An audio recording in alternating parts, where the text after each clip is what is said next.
I have the privilege of interviewing or further interviewing Leanna Purchase this morning. She's a therapist that specializes in working with couples, one partner may be neurodivergent. I've never heard that term before. We'll find out more about that in a minute. But first of all, where did you get the name for your therapy business called Fuzzy Socks Therapy?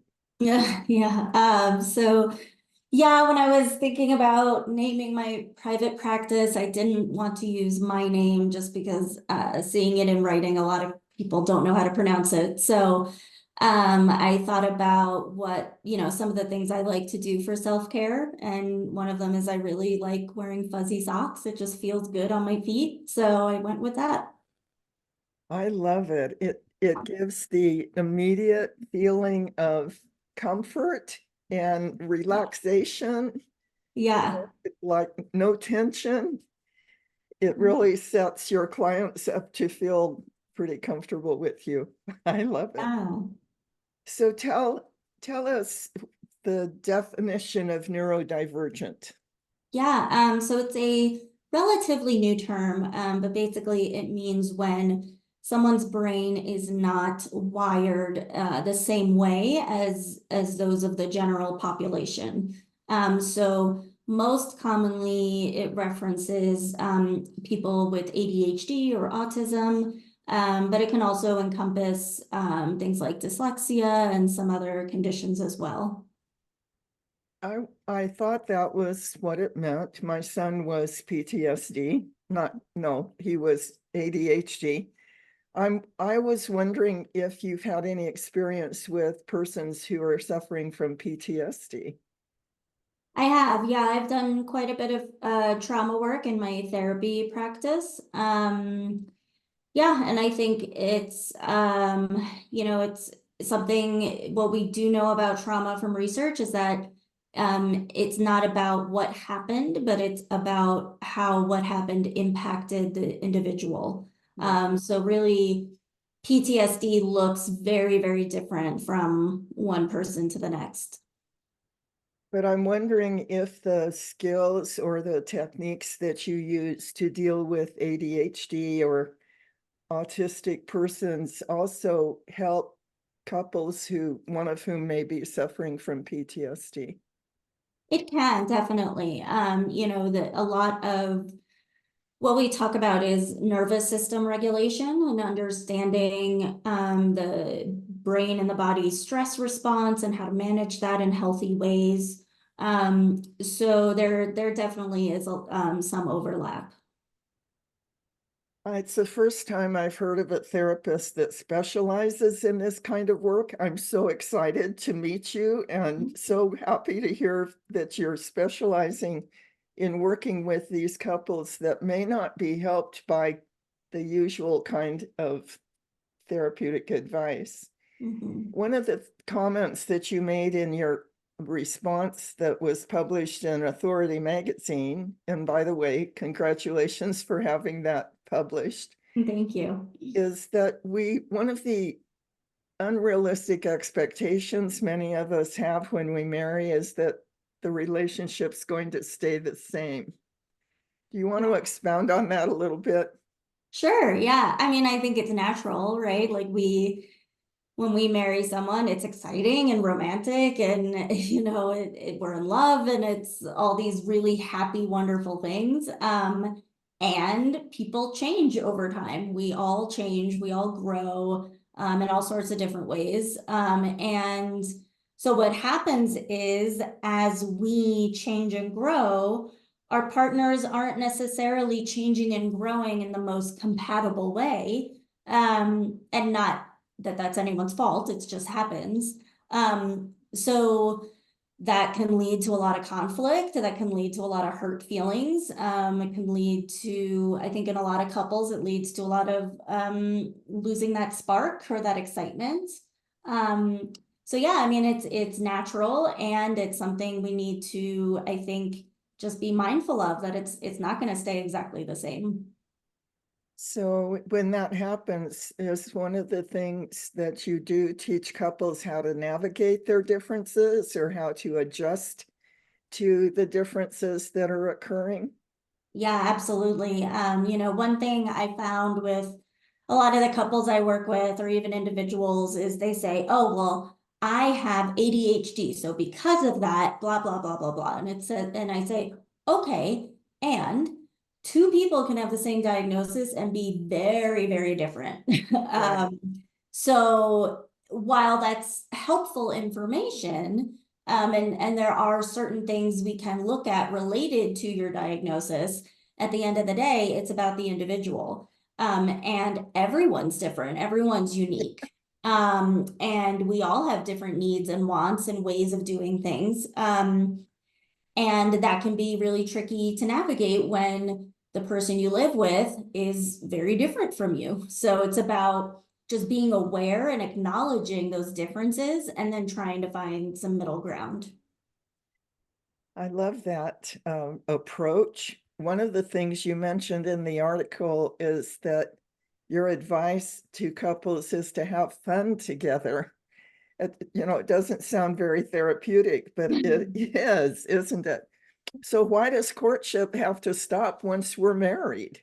It shouldn't. We It should still should. have fun. Yeah, absolutely. And it's, we're creatures of habit as humans, so we very easily get into our comfortable, familiar routines and that's okay. And we still want to mix it up. And why I mean, if all you ever do with your partner is talk about bills and responsibilities and chores and work and whatever, I mean, that's not fun, right? Like, it's not. So go have fun. Go, I don't know, go to an arcade and play some games together. Go mini golfing, whatever it is, just do Yes. different things and have fun. And while we talk about is business, then the marriage begins to feel like a business arrangement rather than a romance. Yeah. So you mentioned the problem of passively communicating. Do you Mhm. want to explain what that is a little bit more thoroughly? Yeah, I think this is the habit of a lot of people. Passively or passively aggressively communicating and not being direct. And I think it comes from a few places. I think often it can come from fear of, well, if I'm really direct, then what kind of reaction will I get? It also can make you feel really vulnerable to be really direct about your needs and Yes. wants.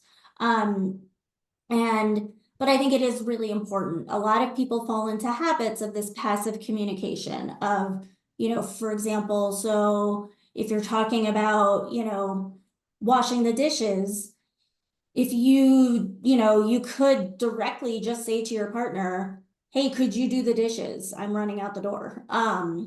But instead of that, what a lot of people do is, "Oh, those dishes really need to be done." And then they just wait and wait and expecting the other person to say, "Oh, yeah, yeah." And you're running out the door. Let me take care of that. Mhm. But we make a lot of assumptions, right? Of course they're going to notice this. Of course they're going to volunteer to do this. And I think what I tell couples all the time is just because something's obvious to you does not mean it's obvious to the other person. So you need to be direct if there's something you really need and say, "Could you please do this?" Because otherwise they might miss it. I think women in particular have radar. I mean, we scan the room and we see 5 things that need to be done, Mhm. but not every man or partner has the same vision. They don't pick up on the same needs. They can walk past things that look obvious to us, but are not necessarily obvious to them. Mhm. So direct communication just solves a lot of problems, doesn't it? It does, absolutely. And I tell couples too, look, if you're not used to doing this, if you've had 30, 40, whatever years of passive communication, it's going to feel uncomfortable. It's going Yes, to be a really tough transition and it's worth it. It is so, so worth yes, it. yes. It is worth it. When something that we're doing doesn't work, the tendency is to blame the partner. rather than to acknowledge, well, this technique that I've been using doesn't work very well. I need to try something new. Yeah, And trying something new is risky. And it also, you mentioned the word vulnerable. It feels vulnerable to try something different. absolutely. So you mentioned about trust and how betrayal of trust can happen in several different areas, different layers. It isn't always just infidelity. It can be not following through with your word, not doing what you promised to do. So what do you recommend a person, a partner does who feels betrayed, that their trust has been betrayed? I first recommend a lot of self-reflection and really just acknowledging to themselves that that's what's underneath. You know, a lot of times what comes out on the surface is anger and arguing and frustration, or blaming, criticizing. What's underneath all of that is a lot of hurt, a lot of feeling betrayed or feeling trust was violated. But that takes more vulnerability to acknowledge. It's easier to point the finger and blame and call Yes, names or whatever, right? yes, So I always recommend to people first take some time, really self-reflect what's going on underneath. There is a feeling, there's always a feeling fueling behavior. So what is that feeling? And acknowledge it to yourself. And then once you've done that, talk to your partner about it and talk about the feeling instead of, oh, you're so frustrating because you did blah, blah, blah, whatever. Say, I feel hurt. I feel disappointed. I feel let down because you said you were going to do this thing and it didn't happen. yes. Feelings are much more vulnerable to express, but they're so much more effective in communication. One of the points you made in your article for Authority is to focus on the feelings. How do you encourage couples to do that?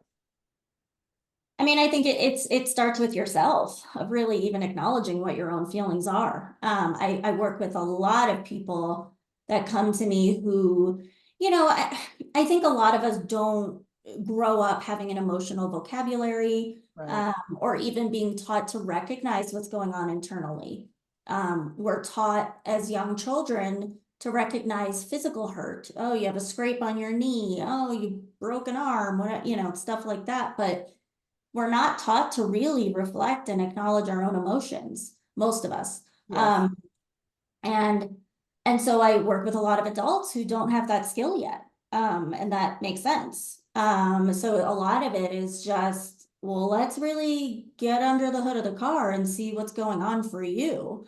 Because it's rarely just one feeling.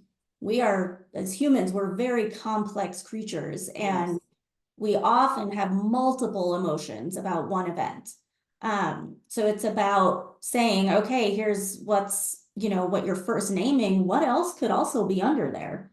Um, and then talking to each other about it and being really open and honest. I mean, this is a person you share your life with. This is a person you're legally married to in a lot of cases. You can talk about your feelings too. When my late husband and I found a coach that helped us, I had a broad vocabulary of feeling words, even though I didn't grow up comfortable using them. But words are kind of my business. But my husband, he had about 5 feeling words. I'm happy, I'm sad, I'm hungry, I love you, I'm mad. So our coach gave him a very comprehensive list of feeling words. And every time we sat down to talk about our hot issue, he was to have that list in front of him and use it. And within just a few weeks, his feeling vocabulary expanded. It was so helpful to me to hear he was mildly irritated rather than mad. Mad could be a wide range of intensity.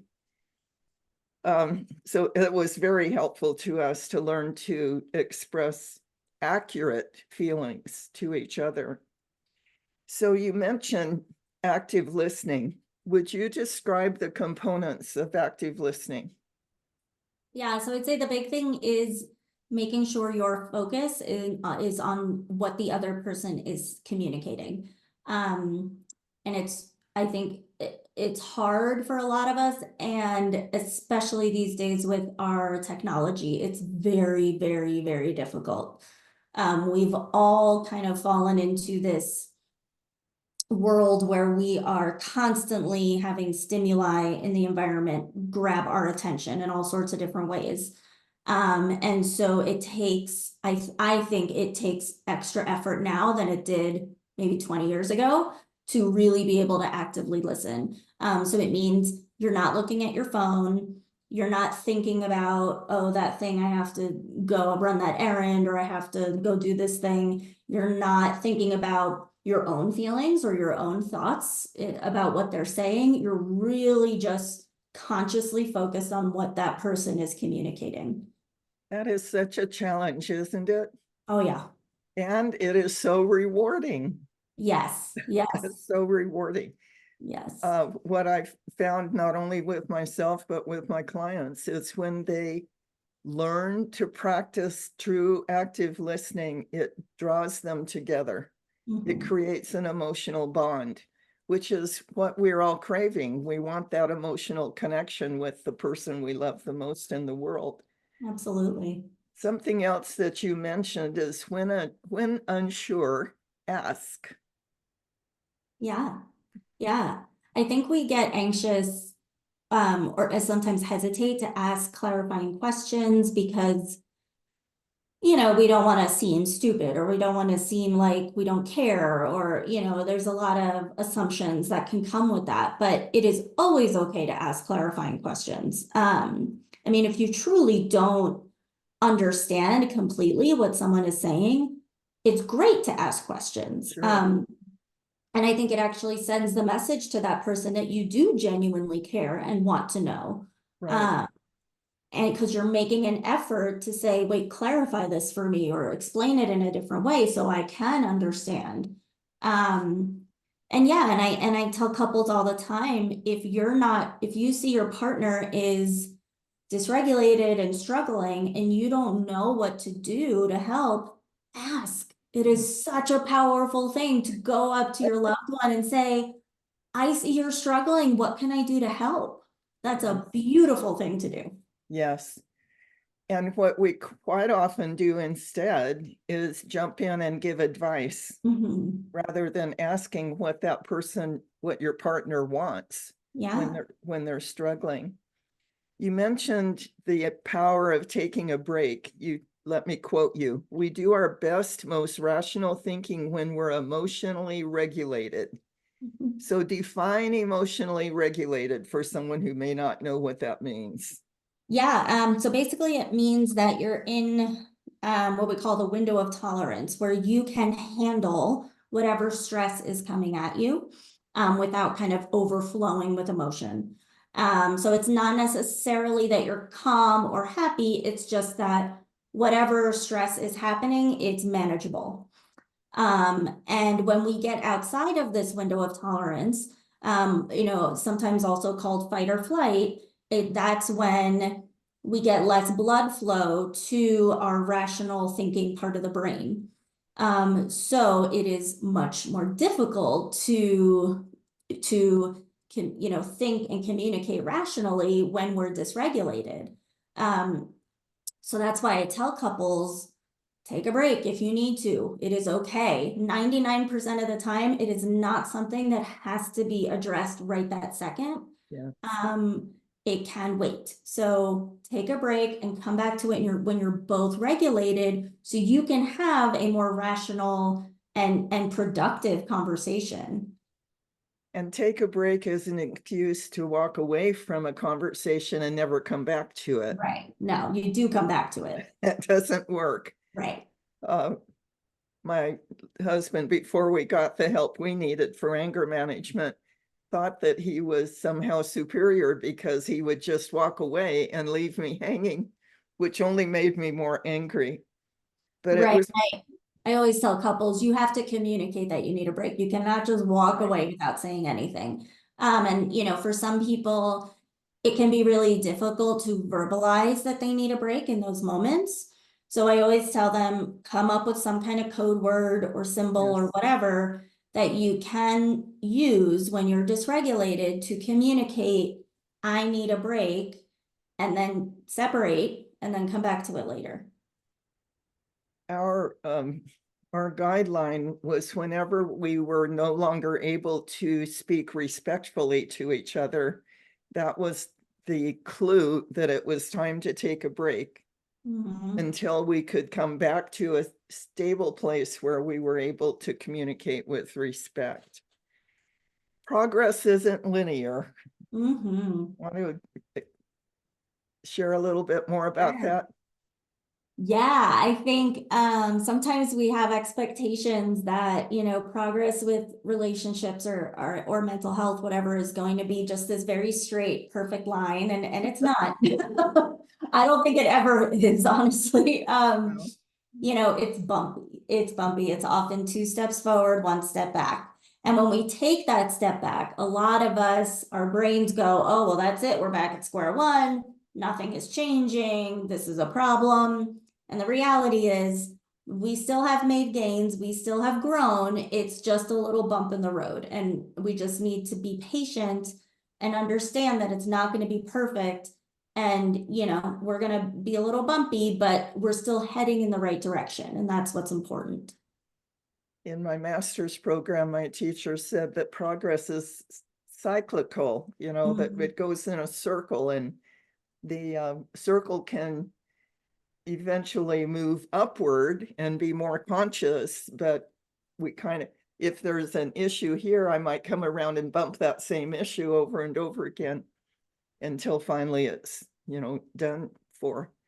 In your practice, what do you notice happens to the children of the couples that you work with as they learn to manage their relationship with more kindness, with more respect? What happens with the children?